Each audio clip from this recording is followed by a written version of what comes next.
Okay, so imagine you're a Carlton fan and it's round 1, maybe even round 0 next year, and your starting midfield is lining up with Sam Walsh, Patrick Cripps, and Finn O'Sullivan.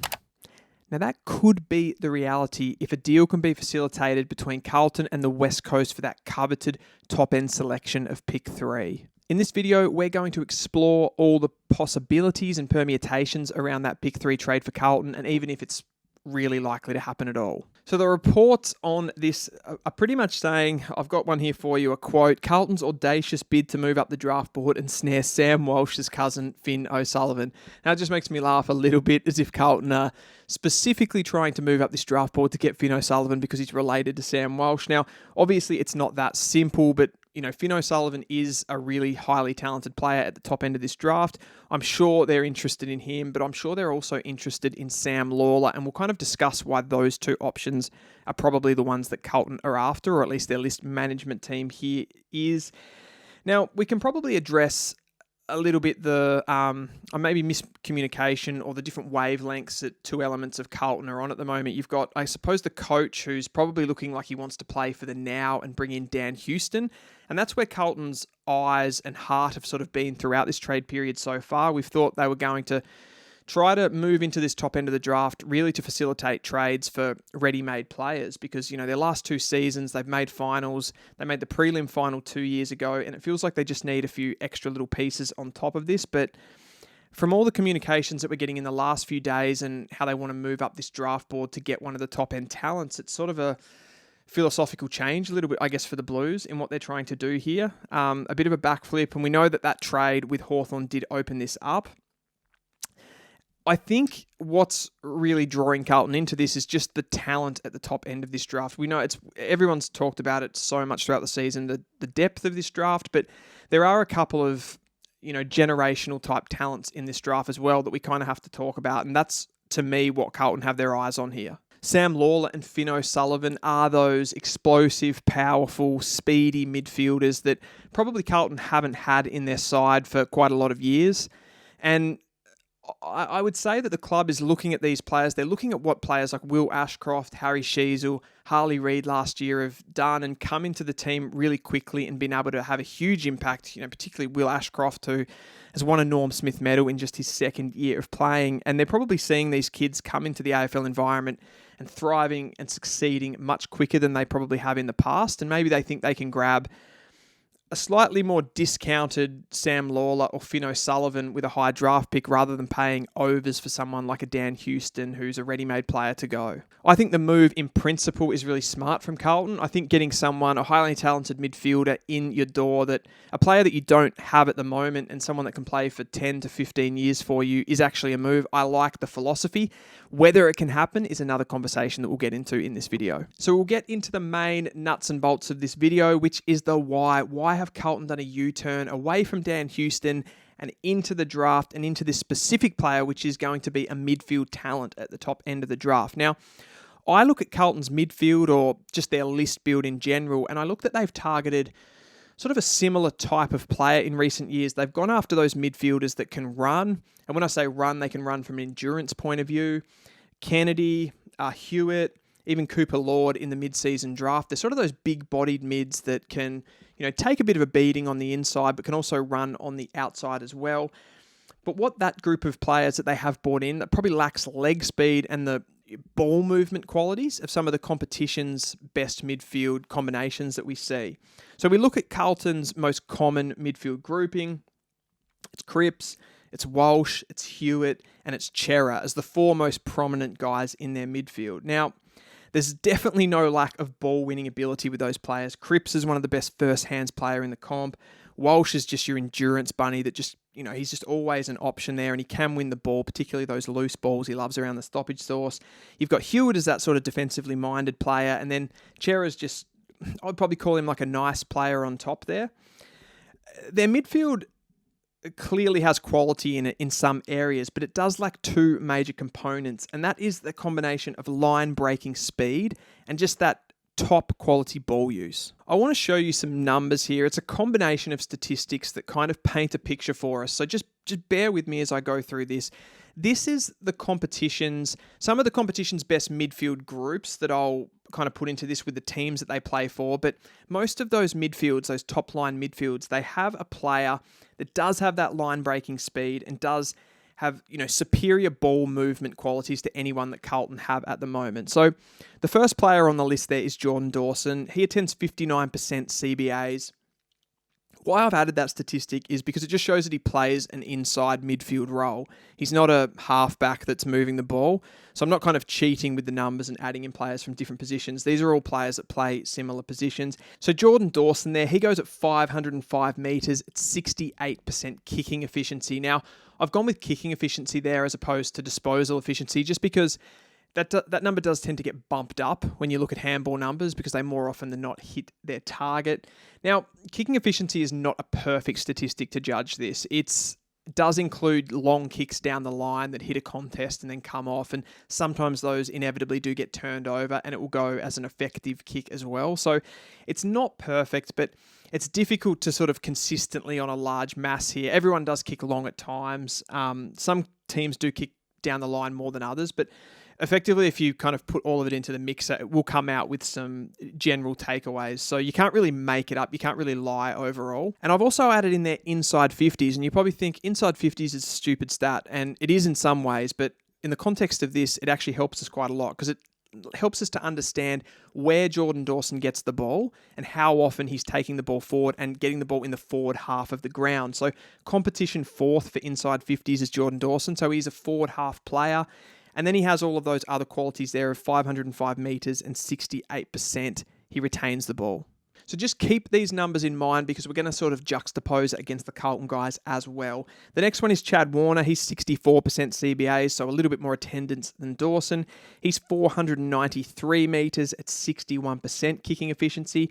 20 metres per disposal and 5.2 inside 50. So again, high numbers for actually getting the ball in the forward half and taking ground when you get the ball, whether that's by running it, handballing it or kicking it, but you're getting the ball forward and you have a high meterage per disposal.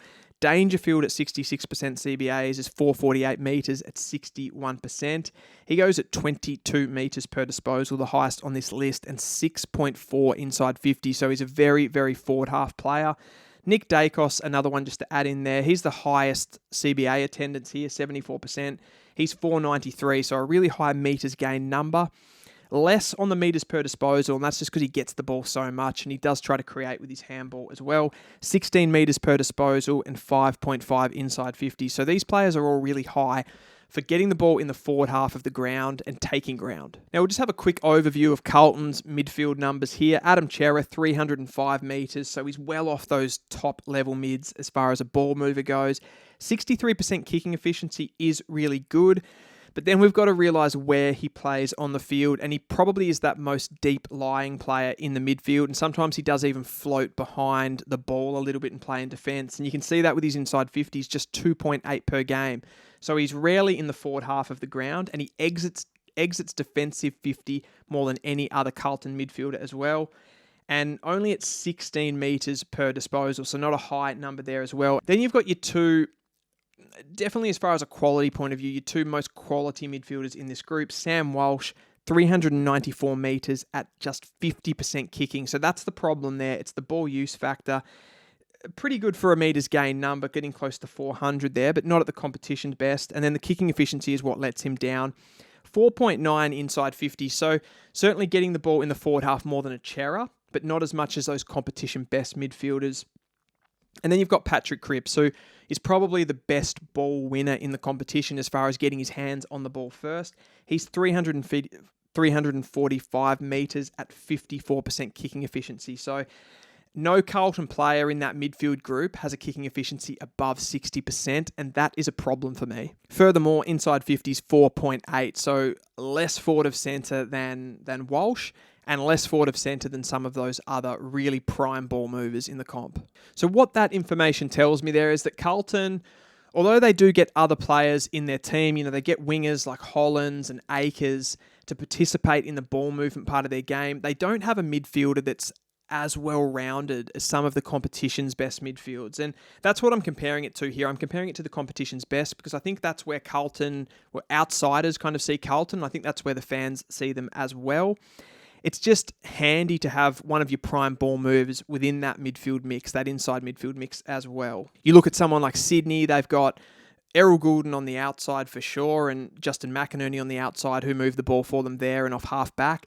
But they do also have Isaac Heaney and Chad Warner, who are huge with speed and ball movement and just getting that ball in really quickly from, centre bounce sources as well. Now, I'm really intrigued on which one of these two boys they're actually looking at. I was speaking with Pommy and Oz, content creator. Great stuff. Go and check out his channel while you're here.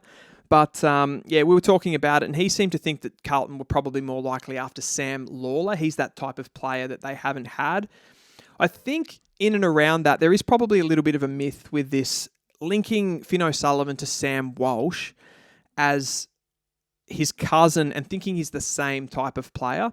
But they are quite different. Like, Sam Walsh is definitely more that enduro bunny guy that just keeps covering the ground. He keeps backing up and running. Finno'Sullivan's definitely more of an impact player. He's quicker than Sam Walsh. From his testing numbers, he ran a sub 3 second 20 meter sprint. He was in the top 8 players for agility, and he was second in the running vertical jump. Sam Walsh doesn't have anywhere near that sort of athleticism. He's more of an endurance guy and a slow burn rather than Finno'Sullivan's explosive traits. So adding Finno'Sullivan into that Carlton midfielder, he would give you that, breakneck speed, that explosive agility to be able to get out of the congestion and actually drive with his legs to get forward. And then he's got that real penetration with his kicking as well. So he certainly could be that player, but so could Sam Lawler for that matter. He has that breakneck speed as well. Probably more ability with his size to be able to power through, break tackles. Him and Cripps could be a really powerful combination with Cripps' size and strength, and then the explosive power of Sam Lawler to go with it as well. And then you've got Sam Walsh as that endurance player just to be able to cover the ground, just be a link up as well. So as I said, I actually really like this play. I mean, I'm hot on Sam Lawler and Finno'Sullivan as two top prospects in this draft. I love the qualities that they bring. So I back this move, and I like the fact that they're not willing to just pay overs for a ready-made player, and they actually are going to the draft and trying to think about the future a little bit more, I guess, is what I'm trying to say.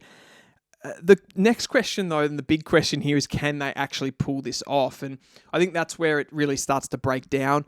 I don't see that West Coast are going to want Liam Baker enough to trade away pick 3 for pick 12 and 14 to be able to facilitate that deal.